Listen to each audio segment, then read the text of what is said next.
Assalomu alaykum kuzatuvchilarim. Mana men o'zimni qanchalik kofe ichib, ozganimni sizlarga obzor qilmoqchiman.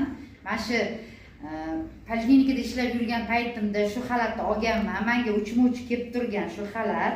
Mana hozir men kofeli ichib ozganim uchun mana ko'ringlar, xalat qanchalik menga turishini. Ko'ryapsizlarmi mana? Shu xalatni men tiktirib bozorda yoniga qo'shtirganman. To'g'ri kelmagan razmerim. Mana hozir menga bu xalatda turishi. Azizlarim, mana qanchalik men kofelarni ichib, gepatitimga, sahrimga dori ichib, sahrlarim norma chiqyapti. Mana vazn tashlaganman. Mana azizlar, ko'ringlar.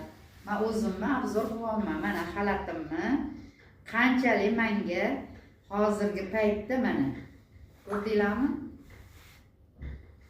Sog' bo'linglar.